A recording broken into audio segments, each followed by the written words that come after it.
मेरे साथ इस वक्त इस वीडियो में हैं संजय कुमार सोनी। आप विराट ज्वेलर्स के ओनर हैं। लेकिन क्या वो ज्वेलरी की लाइफ भी ज़्यादा होगी एज कम्पेयर टू? नहीं सर, लाइफ का तो कुछ तो ज़्यादा फर्क नहीं पड़ता है, लेकिन हाँ। अच्छा, ऐसा भी होता है क्या? ऐसा भी होता है। विराट ज्वेलर्स की यूएसपी क्या है जिसकी वजह से हम मार्केट में दूसरे ज्वेलर से अलग हैं, वो जानना चाहूँगा। तो क्या परेशानियां आपको देखनी पड़ी जब आप अपना बिजनेस स्टार्ट कर रहे थे? अपना बिजनेस कोई बताता नहीं है। तो क्या लगता है आने वाले समय में और रेट्स बढ़ेंगे? मुझे लगता है एक 5 से 7% का। कहते हैं कि हीरे की परख एक जौहरी कर सकता है, और आज मेरे साथ में ऐसे ही हीरो को परखने वाले एक जौहरी हैं। मेरे साथ इस वक्त इस वीडियो में हैं संजय कुमार सोनी। आप विराट ज्वेलर्स के ओनर हैं। मेरा नाम है शैलेश भुरानी। मैं कहानियाँ सुनाता हूँ, और आज बात होगी इस वीडियो में, इस पॉडकास्ट में, ज्वेलरी के बारे में। कैसे ज्वेलरी खरीदी जाती है, क्या बातों का ध्यान रखना चाहिए, और कुछ ऐसी बातें जो आपके लिए जानना ज़रूरी है। तो इस वीडियो को अंत तक ज़रूर देखिएगा। सबसे पहले संजय जी, एक ही नाम राशि हैं आप और मैं। ठीक है। मेरा नाम शैलेश, आपका नाम संजय। तो मुझे लगता है कि विचार कहीं ना कहीं मिलते जुलते होंगे। मैं आपसे कई सवाल करने वाला हूं ज्वेलरी से जुड़े हुए। मैं आपसे सवाल करूं उससे पहले आपका स्वागत है इस पॉडकास्ट में। Thank you. सबसे पहला मेरा सवाल जो है, जो हर पॉडकास्टर पूछता है अपने गेस्ट से, वो ये रहेगा कि विराट ज्वेलर्स की शुरुआत कैसे हुई? थोड़ा सा इसके बारे में बताएं, और क्यों विराट नाम रखा गया, ये भी जानना चाहूँगा आपसे। ठीक है। विराट ज्वेलर्स की शुरुआत लगभग 8 साल पहले हुई थी जी। जब मैं 21 साल का था, तो मैंने क्या अपने गांव से छोड़कर जोधपुर आया था काम बढ़ाने के लिए। उस समय उम्र क्या थी आपकी? 21 साल। 21 साल की उम्र में आ गए थे, तो पढ़ना वढ़ना तो आपने एक तरह से त्याग दिया था उस वक्त। हाँ, 9वीं तक पढ़ा हूँ मैं। 9वीं तक पढ़े? हाँ। क्या बात है। और फिर हम यहाँ पे आए, लेकिन मेरी पहले से सोच थी कि बिजनेस करना है। पहले मैं खुद काम करता था अपने हाथों से। यहाँ पे आया, साल भर यहीं पे भी काम किया मैंने, और यहाँ पे देखा भी इसको बिजनेस को बढ़ाना कैसे है। फिर हमने क्या किया कि भी सबकी एक कमजोरी पकड़ी। सबकी कमजोरी की खामियां क्या हैं? खामियां क्या है? हाँ। उस टाइम क्या था भी सर कि सोशल मीडिया का कोई तरह से या टेक्नोलॉजी का यूज कोई नहीं करता था। तो सबसे पहले टेक्नोलॉजी का प्रयोग हमने नहीं किया। व्हाट्सएप मार्केटिंग आपने अपने बिजनेस को बढ़ाने के लिए व्हाट्सएप का इस्तेमाल किया। सबसे पहले ये जानना चाहूंगा कि विराट ज्वेलर्स की शुरुआत कैसे हुई, और ये नाम क्यों चुना आपने विराट, ये जानना चाहूंगा आपसे। पहले हम फलोदी में काम करते थे सर। फिर मैं लगभग 21 साल की उम्र का था, तो हम आ गए जोधपुर बिजनेस को बढ़ावा देने के लिए। पहले हम खुद काम करते थे हाथ से। फिर हमने सोचा भी हाथ से काम कितना दिन करेंगे, इसलिए हम सोचा कि इस बिजनेस को कैसे बढ़ाएं जी। तो सबसे पहले 2018 में हमने व्हाट्सएप मार्केटिंग का प्रयोग किया। हमने ये देखा कि इस व्यापार में बहुत सारी कमियां हैं, और कोई भी आदमी टेक्नोलॉजी का प्रयोग नहीं कर रहा है। बिल्कुल सही, ठीक है ना। तो हमने क्या, जो हमने एक प्रोडक्ट बनाया पुनच। हाँ। उस टाइम के जो पुनच बनती थी ना सर। पुनच किससे कहते हैं, थोड़ा सा बताएंगे? पुनच राजपूती ट्रेंड के आइटम होता है, हाथ में पहनते हैं। अच्छा, ठीक है ना। वो उस टाइम लगभग 25 ग्राम की बनती थी। अच्छा। तो हमने टेक्नोलॉजी का प्रयोग करके एक मतलब हल्का आइटम बनाया, लाइट वेट आइटम बोलते हैं। ठीक है। वो आइटम बनाया और बाजार को प्रेजेंट किया कि ये देखिए सर, 22 ग्राम वाला प्रोडक्ट हम आपको 8, 9, 10 ग्राम में दे रहे हैं। अच्छा। फिर सबको बताया हमने।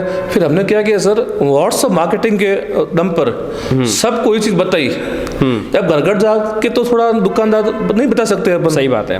तो हमने क्या किया, व्हाट्सएप पे मार्केटिंग का सॉफ्टवेयर लेके आए। उस टाइम हम मतलब कोई लोग समझते भी नहीं थे, उस टाइम हम लेके आए व्हाट्सएप मार्केटिंग का। उस टाइम क्या होता सर, एक बार में 10,000 मैसेज भेजने में सक्षम था वो सॉफ्टवेयर। अच्छा। हम नोएडा से हमने वो सॉफ्टवेयर परचेज किया था जी। उस टाइम हमने वो व्हाट्सएप और सबके नंबर लेके आए। आप लोगों ने नंबर्स लिए, और आपने लोगों तक अपने बिजनेस को इस व्हाट्सएप मार्केटिंग के माध्यम से पहुंचाया, और सबको ये बोला हमसे जुड़े हैं। आपने अपने बिजनेस का नाम विराट क्यों रखा, विराट ज्वेलर्स क्यों? सर विराट इसलिए रखा कि बड़े लड़के का नाम विराट है, और उसके होने के बाद में जीवन में बहुत ऊंचाई मिलती गई, इसीलिए विराट जैसा नाम रखा सर। क्या बात है। एक है विराट कोहली और एक है आपके बेटे विराट। हाँ। बहुत सारी शुभकामनाएं उसके लिए। और आपसे ये जानना चाहूंगा कि सीधी सटीक बात करते हुए, कई बार हम मार्केट में जब ज्वेलरी लेने जाते हैं तो हम कैसे पहचाने कि ये जो ज्वेलरी है ये शुद्ध है या फिर इसमें कितनी मिलावट की गई है? इसकी परख कैसे करे कोई भी खरीदार, उसके बारे में जरूर बताएं। सर सर हर प्रोडक्ट के पीछे या आइटम के पीछे एक BSI का होलोग्राम लगा होता है 92 का, सब कैरेट के लिखे हुए होते हैं, वो HUID लगी होती है। ओके। HUID की अपन BSI की एक ऐप है, उस पर सर्च करते हैं तो पता चल जाता है किस कैरेट का माल, ये किस प्योरिटी का माल बना हुआ है। अच्छा, HUID। पहले एक मार्क और होता था जैसे ट्रायंगल मार्क जो होता था, उसमें सर बहुत ज्यादा कॉपी होने लग गई, बहुत ज्यादा फ्रॉड होने लग गए। अच्छा। इसीलिए BSI ने अपनी ऐप के लिए 6 डिजिट कोड निकाले। ये 6 डिजिट कोड ये हर प्रोडक्ट पे मेंशन होने जरूरी है। अब तो हर छोटे 3 ग्राम के ऊपर प्रोडक्ट पे ये बहुत होना जरूरी है। आप सीधे चेक भी कर सकते हैं भाई ये आइटम किस प्योरिटी का है। समझा। तो जो भी ज्वेलरी खरीद रहा है अब इस समय में, उसे जो पहले जो एक साइन आता था जिसे हम क्या कहते हैं, हॉलमार्क के साथ में अब HUID कोड देखना भी जरूरी है। बहुत जरूरी है, तभी वो जो है उसकी गुणवत्ता के बारे में जान पाएंगे, गुणवत्ता पता चल पाएगी कि ये किस प्योरिटी का है। और वो प्योरिटी आप BSI की ऐप पे भी आप जा सकते हैं। 6 डिजिट कोड अगर डालेंगे तो आपको मेंशन बता देगा भाई किस चीज, क्या चीज बनी हुई है, किस वजन की है और किस प्योरिटी की है। मैं आपसे जानना चाहूंगा कि 24 कैरेट जो गोल्ड होता है वो गोल्ड का प्योरेस्ट फॉर्म होता है, ठीक है। तो लोग जो होते हैं जब ज्वेलरी बनवाते हैं उसमें कितने कैरेट गोल्ड होता है, और उसके बारे में थोड़ा सा जानना चाहूंगा। सर 24 कैरेट में कभी प्रोडक्ट या आइटम नहीं, गहने नहीं बनते हैं। ऐसा क्यों? क्योंकि सर बहुत नरम होता है वो। 24 कैरेट गोल्ड मतलब फाइन सोना। ओके। और वो आप नहीं पहन सकते हो? वो आपने टूट जाएगा नेक्स्ट डे या 2 डे से टूट जाएगा। ओके। इसीलिए 22 कैरेट का होता है, मतलब 91.60। ओके। हॉलमार्क होता है, उस प्योरिटी का बनाते हैं। तो लोग इससे कम कैरेट का भी बनवाते हैं? हाँ, 20 कैरेट का बनता है और 20 कैरेट से नीचे भी बनते हैं। और कौन कौन सी कैटेगरीज होती हैं उसके बारे में भी थोड़ा सा बताएं। 20 कैरेट है, 15-18 कैरेट है। अच्छा, इतना तक भी वो गोल्ड ज्वेलरी में काउंट होता है? ओके। लेकिन मोस्टली 92 कैरेट, मतलब आप लेकिन 22 कैरेट का प्रोडक्ट सबसे ज्यादा बिकता है और सबसे ज्यादा ट्रेंड में है। ओके। वहीं आपसे ये भी जानना चाहूँगा कि गोल्ड ज्वेलरी के अंदर जो उसकी जो मिलावट जो हम करते हैं उसे मजबूती देने के लिए, या उसकी घड़ाई जो होती है उस पर जो काम किया जाता है, वो कैसे उसकी रेट को, प्राइस को जो है इम्पैक्ट करती है, कैसे प्राइस जो है बढ़ती है और घटती है, वो जानना चाहूँगा आपसे। उसका कितना बड़ा रोल होता है किसी गोल्ड ज्वेलरी को बनाने के लिए? प्राइस घटने बढ़ने की बात तो अलग बात है। प्राइस घटने बढ़ने की बात तो सर इंटरनेशनल बाजार में, उससे इस ज्वेलरी से कोई लेना नहीं है। मैं बात कर रहा हूँ मेकिंग चार्जेस की। हाँ, मेकिंग चार्जेस सर हर दुकान के, हर शोरूम के अलग अलग होते हैं। ऐसा क्यों? सर हर डॉक्टर की फीस अलग होती है। अच्छा। हर कारीगर की रेट अलग होता है। तो एक दुकान पे या हर दुकान पे एक कोई चीज़ नहीं है कि फिक्स रेट हो। सही है। हर शोरूम पे हर चीज़ अलग रेट्स पे बिकती है। मेकिंग चार्जेस भी क्वालिटी के ऊपर डिपेंड करते हैं, वेंडर्स के ऊपर डिपेंड करते हैं। अभी के समय में किस तरीके का ट्रेंड जो है वो मार्केट में है ज्वेलरी को लेके? आप ट्रेडिशनल ज्वेलरी में डील करते हैं, उसके बारे में भी जानना चाहूँगा, और जो लोग ये वीडियो देख रहे हैं उनके लिए भी जानना चाहूँगा कि किस तरीके की ज्वेलरी को पसंद किया जा रहा है। अभी सबसे ज़्यादा जो ज्वेलरी चल रही है जी, वो लाइट वेट ज्वेलरी है। क्योंकि अभी सबका बजट तो फिक्स होता है, कितना बनाना है, क्या करना है। भाव, सोने के भाव बढ़ने की वजह से लाइट वेट ज्वेलरी बहुत ज़्यादा ट्रेंड में है। बाजूबंद, पूर्णज, ये आपने जो भी पहनते हैं सभी लाइट वेट चलते हैं। कुंदन सेट, हार सेट, कास्टिंग, सभी लाइट वेट में प्रेफर करते हैं अभी। नहीं, ये तो वेट के हिसाब से बता दिया आपने कि वेट, लाइट वेट मतलब वेट की बात कर रहे हैं आप, या फिर नहीं उसमें मिलावट की बात कर रहे हैं? नहीं, वजन के अकॉर्डिंग। अच्छा। जो प्रोडक्ट पहले 30 ग्राम का था उसी को हम 15 ग्राम में बनाएंगे तो अच्छा नहीं रहेगा। हाँ, लेकिन वो दिखता वैसा ही है, वैसा का वैसा सेम टू सेम दिखता है। और ऐसा तो नहीं है कि उसका रंग जो है वो फीका पड़ जाता है कुछ समय के बाद में? ऐसा तो नहीं है। जनरली सर क्या होता है, हर फैमिली के पास में बजट फिक्स होता है शादी के अंदर, 8-10 लाख रुपए जो भी फिक्स होता है। नहीं, अब मैं आपसे यहाँ पर ये जानना चाहूँगा, अगर मैंने 30 ग्राम फॉर एग्जांपल मैंने 22 कैरेट का मैंने उसमें सोना में जो है मैंने ज्वेलरी बनवाई, और एक ज्वेलरी मैं बनवा रहा हूँ 18 कैरेट में, 18 कैरेट में, बराबर, ठीक है। तो क्या ज्वेलरी जो मैं बनवा रहा हूँ वो ज्वेलरी महंगी तो होगी जो 22 कैरेट वाली है, 22 कैरेट महंगी, लेकिन क्या वो ज्वेलरी की लाइफ भी ज्यादा होगी एज कंपेयर टू जो कम कैरेट में मैंने बनवाई है उससे? नहीं सर, लाइफ का तो कुछ तो ज्यादा फर्क नहीं पड़ता है, लेकिन हाँ कम कैरेट वाला प्रोडक्ट ज्यादा चलेगा क्योंकि उसमें हार्डनेस ज्यादा होती है। अच्छा, ऐसा भी होता है क्या? ऐसा भी होता है। तो यानी आप कम कैरेट में बनवाते हैं तो आप फायदे में? फायदे में भी है और रेट्स भी कम लगते हैं। रेट भी कम लगते हैं। जो मेकिंग चार्जेस है वो तो कोई भी प्रोडक्ट लो, 92 का लो, 83 का लो, उसमें तो सेम ही है। सेम है। लेकिन जो हार्डनेस बढ़ेगी ना, हार्डनेस, उससे क्या होता है सर, प्रोडक्ट लंबे टाइम तक चलता है। एक सबसे ज्यादा दिक्कत पड़ रही है अभी आइटम टूटने की। एक तो क्या है सर, अभी लाइट वेट प्रोडक्ट चल रहे हैं, सभी ज्वेलर्स लाइट वेट प्रोडक्ट लेके चल रहे हैं अभी। उसमें होता है क्या सर, सब 92 वाले प्रोडक्ट चल रहे हैं ना, उसमें टूटने की शिकायत बहुत ज्यादा आती है। ओके, क्योंकि बहुत नरम होता है। क्या है ये प्रोडक्ट? आपने अभी जो नाम कह रहे थे आप 92 मतलब क्या है? 92 मतलब 22 कैरेट। 22 कैरेट। 92 का मतलब एक हमारा कोडिंग है 92 मतलब 22 कैरेट। ओके, तो ये टूटने की शिकायत बहुत ज्यादा रहती है इसके 22 कैरेट में। 22 कैरेट में, क्योंकि नरम होता है ना सर, नरम होता है, प्योरेस्ट होता है थोड़ा। एक तो नरम, हाँ। फिर पतला, हाँ। इसलिए टूटने की शिकायत बहुत ज्यादा रहती है। तो मैं प्रेफर करता हूँ 20 कैरेट में सभी बनवाए तो अच्छा रहे और लॉन्ग लाइफ रहेगी। लॉन्ग लाइफ रहेगा। आपसे ये भी जानना चाहूँगा मैं, जहाँ पर हम बात कर रहे हैं, कई ट्रेंड्स के बारे में हम बात कर रहे थे, हम प्राइसिंग के बारे में बात कर रहे थे, विराट ज्वेलर्स की यूएसपी क्या है जिसकी वजह से हम मार्केट में दूसरे ज्वेलर से अलग हैं, वो जानना चाहूँगा। सर हमारी यूएसपी ये है, हम एक तो लाइट वेट प्रोडक्ट बनाते हैं जी, उतनी ही फिनिशिंग से। जैसे कि एक 50 ग्राम का प्रोडक्ट है और एक हमारा प्रोडक्ट है 25 ग्राम का, उसको आप देखने में सेम, क्वालिटी में सेम और पहनने में, करने में, सब में सेम। तो ये हमारी एक खासियत बोल सकते हो, हमारी मैन्युफैक्चरिंग बोल सकते हो, यूएसपी बोल सकते हो। और आपसे ये भी जानना चाहूँगा कि क्या समय है अभी, जिस तरीके से हम, आप देखिए अभी जब हम बात कर रहे हैं इस पॉडकास्ट में तो दिसंबर 2024 है, तो क्या लगता है आने वाले समय में और रेट्स बढ़ेंगे? सर रेट बढ़ने का मुझे थोड़ा चांसेस कम लग रहा है अभी के समय में। अभी के समय में मुझे लगता है एक 5 से 7% का गोल्ड के अंदर डिप पड़ना चाहिए। डिप मतलब गिरावट आनी चाहिए। क्योंकि मेरा ये अंदाज है। दिवाली के तुरंत बाद देखा था 80,000 82,000 के आसपास सोना पहुंच गया था 10 ग्राम। तो अब जो है कोई 75 या 76,000 के आसपास है। 78 का चल रहा है। 78 अभी गिरावट आने की चांसेस हैं इस वक्त में? गिरावट आने के मुझे लगता है, मेरा एनालिसिस बोलता है भी कम से कम 5 सोने के अंदर 7 से 8% का डिप आएगा, मतलब गिरावट आएगी, डाउनफॉल आएगा। तो फिर वो सही समय होगा सोना खरीदने के लिए। उस टाइम आप खरीदें और आगे 2025 अगस्त से एक बहुत बड़ी तेजी बनेगी सोने के अंदर। ये मेरा एक एनालिसिस है। लेकिन बिल्कुल हमने देखा ही है पिछले कुछ समय में, हम देखते आ रहे हैं जिस तरीके से सोना बढ़ रहा है, तो बढ़ना तो निश्चित है। लेकिन जहां तक गिरावट की बात है तो ये सही समय है कुछ महीने जिसमें हम सोने की ज्वेलरी को ले सकते हैं। बिल्कुल। जहां पर इतने सारे सवाल मैंने आपसे पूछे, एक और सवाल पूछना चाहूंगा कि कई ज्वेलरी का जो बिजनेस कर रहे हैं लोग, वो रिटेल और होलसेल दोनों में डील करते हैं। आपने हमेशा से होलसेल में ही जो है डील किया है। होलसेल बिजनेस क्यों चुना आपने ज्वेलरी का? सर हमने होलसेल बिजनेस नहीं चुना कि जब हम फलोदी में थे जी, तो अभी ज्वेलर्स का काम करते थे, होलसेल बिजनेस में थे। हाँ। और जोधपुर है तो फिर भी हम होलसेल में थे। सही बात है। तो हमारा डायरेक्शन पहले से ही होलसेल बिजनेस को आगे बढ़ाने का था। सही है, एक दिशा की तरफ ही काम दिशा की ओर। लगभग 10 साल से हम जोधपुर में हैं और 10 साल में हमने होलसेल का काम किया, तो ज्वेलर्स का बहुत ज़्यादा सपोर्ट रहा। क्या बात है, बहुत सारा सपोर्ट रहा। लेकिन कभी आपको ये मौका मिले कि आपको रिटेल बिजनेस में आने का मौका मिलता है, तो क्या हम आपको देख पाएंगे? हाँ सर, आने वाले समय में अगर कभी ऐसा लगा रिटेल में आना चाहिए तो जरूर आएंगे। क्या बात है। और आपसे ये भी जानना चाहूँगा कि अब जो है क्या विजन है विराट ज्वेलर्स का आने वाले समय में? सर आने वाले भविष्य में हम ये चाहते हैं कि जो हमारा प्रोडक्ट है अभी राजस्थान में हर जगह पहुंचा है, हम चाहते हैं ऑल स्टेट में पहुंचे और हो सके तो आगे भी विदेश में एक्सपोर्ट करने की भी एक इच्छा है हमारी। क्या बात है, बहुत बड़ा सपना है। मुझे पूरी उम्मीद है कि ये सपना जल्द पूरा होगा। और सर मैं आपसे एक बात बोलना चाहता हूँ, मैं जो भी मुझे देख रहे हैं कोई भी आदमी जी, मैं सबसे जुड़ने की कोशिश बहुत करता हूँ।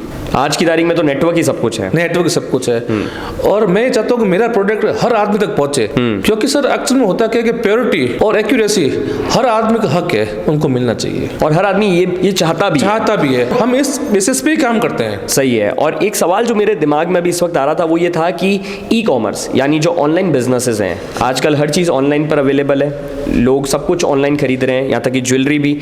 तो ऑनलाइन बिजनेस का क्या इम्पैक्ट पड़ा है लोकल व्यापारियों पर या फिर जो ऑफलाइन बिजनेस हैं उन पर? ज्वेलरी की बात कर रहा हूँ मैं सर। ऑनलाइन बिजनेस से हुआ क्या सर कि जो छोटे मोटे जो परचेजिंग थे 5-10 हज़ार 15 हज़ार भी सब ऑनलाइन हो गए। इससे छोटे व्यापारी को बहुत नुकसान पहुंचा है। जो बड़े व्यापारी हैं वो तो अभी भी चल रहे हैं, लेकिन छोटे व्यापारी को बहुत नुकसान पहुंचा है। सही है। जो छोटे व्यापारी 5-10-20 हज़ार के आइटम तो सब ऑनलाइन मंगा लेते हैं। तो लेकिन यहाँ पर मेरा सबमिशन एक ये है, एज अ बायर कह लो, एज अ खरीदार कह लो, कि जब बात ज्वेलरी की आती है ना, तो मुझे नहीं लगता कि हम ऑनलाइन प्लेटफॉर्म पर भरोसा कर सकते हैं। जहां तक बात कपड़े की या फिर किसी कॉस्मेटिक प्रोडक्ट की है, हम एक बार फिर ऑनलाइन ऑर्डर कर सकते हैं, लेकिन ज्वेलरी ऑफलाइन ही खरीदी जानी चाहिए। आपका क्या कहना है इस पे? सर ज्वेलरी तो वैसे भी वो बोलते हैं ना पेडी का काम है, बिल्कुल पुश्तैनी पेडी का काम है जी। ये सब ये इसी का काम है। ज्वेलरी का काम अगर देखें ऑनलाइन का तो 5-10 हज़ार कोई प्रोडक्ट परचेज करे, लेकिन बड़ी ज्वेलरी या बड़ा प्रोडक्ट कोई बनाते कहीं से भी बनाए आप, लेकिन अपने जो खास ज्वेलर्स है या नजदीकी ज्वेलर्स उन्हीं से बनाए, क्योंकि वो आपको प्योरिटी दे सकेंगे। ऑनलाइन में किसी का नहीं रहता है भी कहाँ से प्रोडक्ट बना है, किस हिसाब से आया है और ये क्या इसकी क्या प्योरिटी है। लेकिन अगर बड़ा प्रोडक्ट है, 5 ग्राम से ऊपर कोई प्रोडक्ट है, तो मैं सोचता हूँ कि अपने नियरेस्ट ज्वेलर्स के पास जाएं, उनसे बात करें, क्योंकि वो आपको प्योरिटी भी देंगे, रिटर्न गारंटी भी देंगे और एक्सचेंज भी देंगे। हर तरह से आपको पूरी की पूरी जिम्मेदारी देंगे। ऑनलाइन में इतनी जिम्मेदारी कोई नहीं दे पाएगा आपको। वैसे आपसे जानना चाहूँगा, आप ज्वेलरी का बिजनेस करते हैं, आपका पसंदीदा गहना या पसंदीदा कह सकता हूँ ज्वेलरी कौन सी है आपकी पसंदीदा, जो आप पहनना पसंद करते हैं? मैं ब्रेसलेट वगैरह, चेन वगैरह जी, लेकिन आपको चेन वगैरह पसंद है? चेन ब्रेसलेट है बस। एक चीज़ आप मुझे और बताइए, जब आपने अपना बिजनेस शुरू किया फलोदी में या फिर जब आप जोधपुर आए, तो क्या परेशानियां आपको देखनी पड़ी जब आप अपना बिजनेस स्टार्ट कर रहे थे? हुआ क्या सर, हम जोधपुर में नए थे और हर चीज के बारे में हम को बहुत एफर्ट लगाना पड़ रहा था और अपना बिजनेस कोई बताता नहीं है। बिल्कुल सही बात है, अपना किचन क्यों कोई बताएगा? तो मैंने एक बड़े ज्वेलर्स है, उनके वहाँ 1 साल सेल्स मैंने की खुद, मतलब उनके वहाँ जाते थे, उनका सेल्स का काम करते थे। फिर मैंने उनके बारे में सीखा भाई वो कैसे प्रोडक्ट बनाते हैं, कैसे बेचते हैं, उनका पूरा प्रोसेस सीखा मैंने। 1 से 1.5 साल वहीं पर काम किया उनके पास। हाँ, अंडर में के, तो इसमें क्या ट्रेनिंग तो लेनी पड़ेगी। तो सबसे पहले से हमने सीखा कि बिजनेस करना कैसे है। ठीक है। गांव जाता था और सबको प्रोडक्ट बताता था, समझाता था और सेल्स करता था। अच्छा, गांव जाके? हाँ, गांव जाके मैंने खुद सर लगभग 1 साल नहीं, लगभग 3 साल लगभग सेल्स मैंने की है। मतलब 1.5 साल तो मतलब वो ज्वेलर्स के पास में और 1.5 साल खुद की सेल्स मैंने की मैंने। मैं खुद अपने प्रोडक्ट बनाता था छोटे स्तर पे और सुबह जाता था और शाम को बेच के वापस आ जाता था, बैग लेके जाता था। तो स्ट्रगल काफी रहा जब आपने अपना बिजनेस स्टार्ट किया, लेकिन मुझे हमेशा टेक्नोलॉजी का बहुत सपोर्ट मिला। आप हमेशा टेक्नोलॉजी के साथ थे, वक्त के साथ चल रहे थे, तो वो आपको फायदा जरूर मिला आगे बढ़ने में। कोई भी गांव जाता था या कहीं पे भी जाता था तो सबके नंबर लेके आता था। देखिए सर, आप मुझे अपने नंबर दे दो, आप मेरे से प्रोडक्ट ना ले रहे हो कोई बात नहीं, मुझे नंबर दे, मैं आपको अच्छे से फोटो भेजूंगा। शूट करके फोटो भेजना एक बहुत बड़ी बात थी। 2018, 19, 20 की बात बोल रहा हूँ। बिल्कुल सही कह रहे हैं आप। तो मैंने एक छोटा सा ऐप लेके उनसे मैं वही काम करता था, फोटो भेजना। तो ऐसे कर करके सर मैंने लगभग 8 साल के अंदर बहुत अच्छा क्लाइंट बेस खड़ा किया।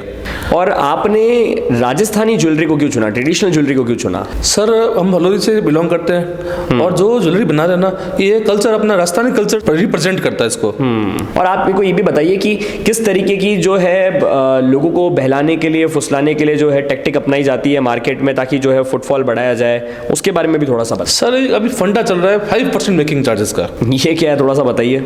कुछ है नहीं सर इसमें, एक्चुअल में क्या कर रहे हैं सब, एक 5% बोल के हर आदमी को लेके मतलब एक बड़े लेवल पे प्रचार करते हैं।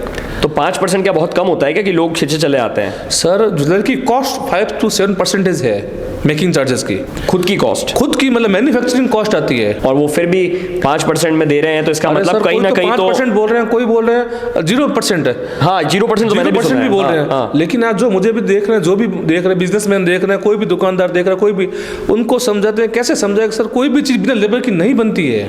5 रुपए के पेन से लेकर करोड़ रुपए के फाइटर जेट तक सर कॉस्ट लगती है। और ज्वेलरी इतनी एक्सपेंसिव चीज बिना लेबर कोई पॉसिबल है सर? कोई पॉसिबल तो नहीं। तो कहीं अपना मार्जिन ज्वेलरी में कम रख के, ये सर एक ओनली टेक्निक बोल सकते हो आप फुटफॉल लाने के लिए, बाकी ऐसा कुछ नहीं है। एक्चुअल में 0% क्या बोलते हैं, 0% में 2 प्रोडक्ट ही हैं, बाकी वाले प्रोडक्ट पे ज्यादा बता देते होंगे। वो सिर्फ उनका फुटफॉल लाने के लिए होता है। ओके, ठीक है ना, क्योंकि रियल कॉस्ट सर 5 to 7% आती है सर, मतलब ज्वेलरी बनाने के अंदर। और उसके बाद में उसके ऊपर कुछ और परसेंटेज जुड़ता होगा। हाँ, अभी कुछ ज्वेलर्स है ऐसे क्या आइटम बताते हैं सर 5% मेकिंग चार्ज। एक्चुअल में हो क्या रहा सर, एक प्लेन आइटम बताते हैं सर, प्लेन जो हाथ का कड़ा, चेन वगैरह, तो वो ज्वेलर्स क्या करते हैं, एक ही आइटम का वीडियो बनाते हैं, 2-3 वीडियो बनाए, 5% मेकिंग चार्जेस, 5% मेकिंग चार्जेस। वो क्या कर रहे हैं, एक प्रोडक्ट को मतलब कॉस्ट टू कॉस्ट बेच रहे हैं। ठीक है, सिर्फ फुटफॉल लाने के लिए। उनको पता है कस्टमर आएगा तो डायमंड का काम ही देखेगा, जड़ाऊ भी देखेगा, वैक्स का आइटम भी देखेगा, सभी देखेगा।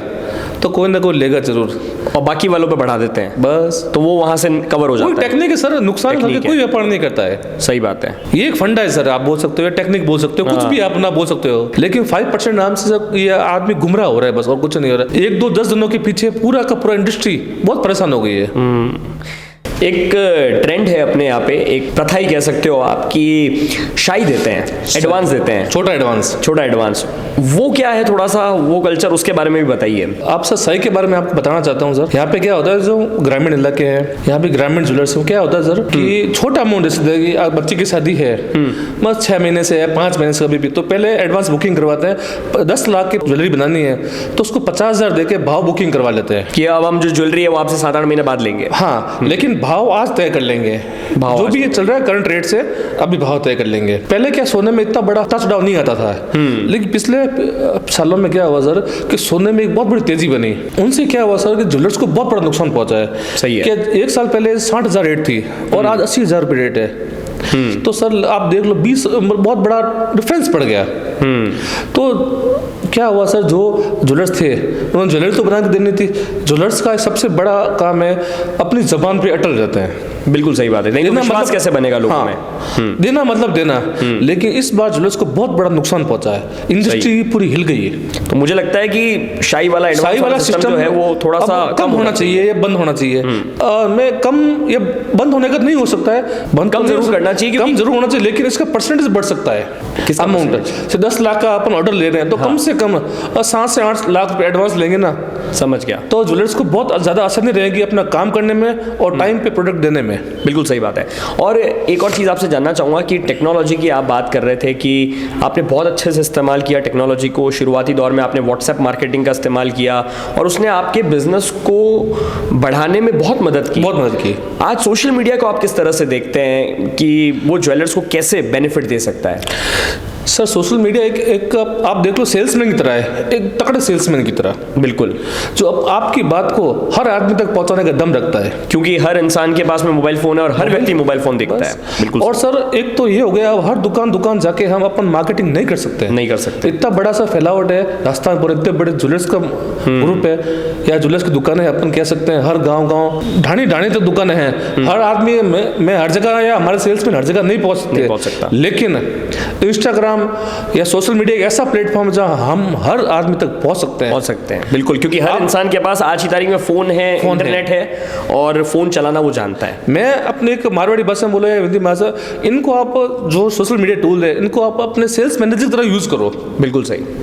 अपन एक कोई भी बंदा भी रखते हैं, हायर भी करते हैं, तो अभी 20 से 25,000 सैलरी लेता है। बिल्कुल सही बात है। अपनी बात रखने के लिए, अपना प्रचार करने के लिए। तो मैं सभी से ये बोलना चाहता हूँ कि अपनी दुकान का, अपनी फर्म का ज्यादा से ज्यादा प्रचार करें सोशल मीडिया के थ्रू, ताकि उनका बिजनेस जो है वो आगे बढ़े। और ये सीख भी है आने वाली पीढ़ियों के लिए या उनके लिए जो अब अपना बिजनेस स्टार्ट करने वाले हैं। आपसे जानना चाहूंगा, और क्या मैसेज या संदेश आप उनको देना चाहेंगे जो या तो ज्वेलरी के बिजनेस में आ रहे हैं या फिर वो नए बिजनेसमैन हैं और मार्केट में अपना बिजनेस करने वाले हैं? सर नए आदमी के लिए मैं ये बोलना चाहता हूँ, इस इंडस्ट्री में बहुत क्राउड हो गया, अब बस ज़्यादा हो गए, कंपटीशन बढ़ गया, कंपटीशन बहुत ज़्यादा है। जो पुराने जुलूस टिके हुए हैं वो अपने लायकी के टिके हुए हैं। सही बात। इस फील्ड में नया सर्वाइव करना बहुत डिफिकल्ट काम है। लेकिन आप ओवरऑल जो बिजनेसमैन है, जो अब अपना बिजनेस शुरू करने वाले हैं, उनको आप क्या संदेश देना चाहेंगे, क्या मैसेज देना चाहेंगे ताकि वो अपने बिजनेस में आगे बढ़ पाएं और सफलता प्राप्त कर पाएं? मैं यही बोलना चाहता हूँ, सभी जो नए बिजनेस करना चाहते हैं या स्टार्ट कर दिया होगा, तो उनको एक ही बात बोलना चाहता हूँ कि जो आपकी प्रायोरिटी है, आप अपनी जुबान अपने प्रोडक्ट पे अटल रहें। बिल्कुल सही। जो बोल दिया वो सही है, उसमें कोई भी तरह से वजन फर्क ऐसा नहीं होना चाहिए। जो कह रहे हैं वो डिलीवर करें, बस। सही। जो चीज कह रहे हैं वही डिलीवर होनी चाहिए। सही। और कस्टमर को कोई भी तरह से भ्रामक जानकारी न दे। सही बात। जो ग्राहक कंफ्यूज हो जाए। सही बात है। ऐसा होने से क्या होता है, वो कस्टमर घूमता रहेगा लेकिन उसको सही जानकारी कहीं पे भी नहीं मिलेगी। बिल्कुल सही। अगर कोई व्यक्ति आप तक पहुंचना चाहता है, आपसे डील करना चाहता है, आपसे परचेज करना चाहता है, आप रिटेल में तो नहीं करते हैं, लेकिन हम चाहेंगे कि विराट ज्वेलर्स आने वाले समय में हमें रिटेल में भी नजर आए, लेकिन कोई व्यापारी है जो ज्वेलरी का बिजनेस कर रहा है और आपसे जुड़ना चाहता है, तो वो कैसे जुड़ सकता है, वो भी आप एक बार बताएं। सर हमारा ऑफिशियल व्हाट्सएप नंबर है, आप हमसे जुड़े। नंबर आप एक बार बता दें। 99 82506475। और क्या हमारा तरीका? एड्रेस है जोधपुर घोड़ा का चौक, वर्धमान हॉस्पिटल के सामने, Virat jewellers. Thank you so much Sanjay भैया, हमारे साथ में ये महत्वपूर्ण बातें शेयर करने के लिए, साझा करने के लिए। मुझे पूरी उम्मीद है आपको हमारा ये पॉडकास्ट पसंद आया होगा। मेरे साथ में थे विराट ज्वेलर्स के ओनर संजय कुमार सोनी। मेरा नाम है शैलेश बुरानी। इस पॉडकास्ट को या इस वीडियो को उनके साथ शेयर करें जो ज्वेलरी के बारे में नॉलेज लेना चाहते हैं या फिर अपना करियर ज्वेलरी के बिजनेस में बनाना चाहते हैं। बहुत बहुत धन्यवाद, बहुत बहुत धन्यवाद संजय भैया। धन्यवाद आपको।